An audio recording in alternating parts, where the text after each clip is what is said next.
Alright, so let me go and specify something really quick.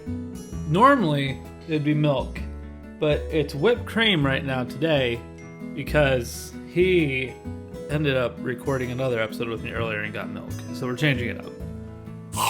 Plus, I get to join in on that one. So welcome back to another episode of My Big Fat Journey, where we got a little bit to talk about, but nothing too much, nothing too major. How did we do with the night snacking?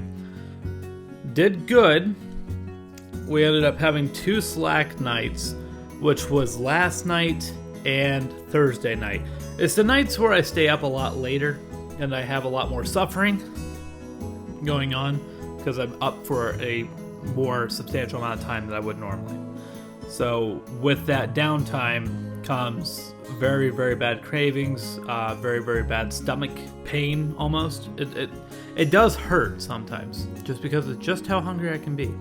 So we ended up having 2 rough nights, but the rest of the time there's no night snacking, and I was very, very proud of myself. I was like, good job for me, good job. But I'm thinking the night snacking from last night ended up affecting the weigh-in.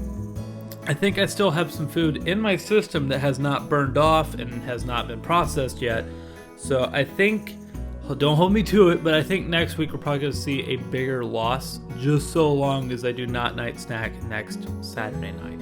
So what did we weigh in with? We weighed in at a total weight of 332.8 pounds, down 1.8 from last week, almost a 2-pound loss. It's smaller than the 4.6 we saw last week, but it is still 2 pounds, which is still a loss and a decent loss at that. Now, that brings us to a total of 142.6 pounds. We are just a little over 7 pounds away from the 150-pound mark.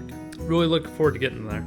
I'm hoping that here in about 2 weeks we'll reach it. I definitely think I'll have to do some exercising this next. I'm really hoping that I'm going to do some next. Oh my god, I've done too much recording today.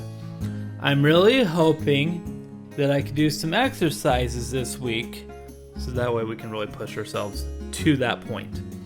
I definitely want to get there, and I still want to do 1 week before I do Keto week on like doing exercise and seeing how that affects or lack thereof affects the weight loss for keto. I imagine that there is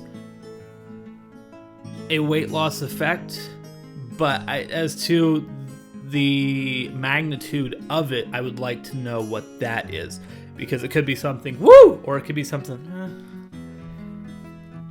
kind of like with my walking in the beginning. It didn't really seem to be anything too major, which is why I didn't pursue it when it started getting colder out. Can you tell that someone really wants some more whipped cream?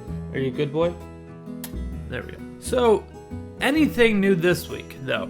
Was there anything new? And there was one new thing that I was not prepared for, and it was all the comments from new people who I've never, like some people that I don't really even interact with that much, taking notice, asking third parties, has he lost a substantial amount of weight? Like, they're not sure. And yeah, when they get that answer, they're like, oh, well, really good for him. It's nice to know that it's not just people close to me now that are able to notice, but it's also the people around me that are able to be like, yeah, he's actually doing really good. Because I do want to, at this point, start inspiring some more people to get healthier and whatnot. But in the beginning, I wasn't a big fan of that idea because I thought I would fail like I have before. But I was very, very happy with how things have been going so far. And then I have what's down, ready to go for the 150-pound mark. I will not reveal what it is, but as soon as we reach that 150-pound mark, I will break it out. And we will enjoy it together. It's going to be very, very good. Something I need to ask for ahead of time to make sure it was ready. I do look at that 1.8 pound loss though, and I'm not going to lie, it is low, but it's not terrible. I'll take it. I'll accept it any day. But honestly, I think it's just going to be a pretty quick and easy episode this week. We've had a 1.8 pound loss, bringing us to 142.6, and actually we're almost below the 330 mark if we want to look at that. but I want to do some exercising this week to see if that affects keto and to what amount that affects keto and weight loss. And you're just passing through. Just keep on with the no night snacking. If we can do that and maintain it, then I think that we're going to be in a good shape for next week. That's the goals. That's the goals for this week. Because I want to get into keto week sooner than later, but I don't want to get into keto week until I have as many answers as possible. And the exercise one, I feel, is a pretty big one. Because I've lost this weight with not doing too much massive exercise. So I want to see if increasing exercise would get you to your results a lot faster or just faster. But I think that's going to do it for this week, you guys. So thank you guys again for the continued support, and I will see you guys back here tomorrow for a keto food taste testing episode. I'm very, very excited for that one. I already actually have it edited. It's pretty good. You guys will enjoy it. You might actually find it a little bit fascinating. So that's going to do it. Thank you guys again.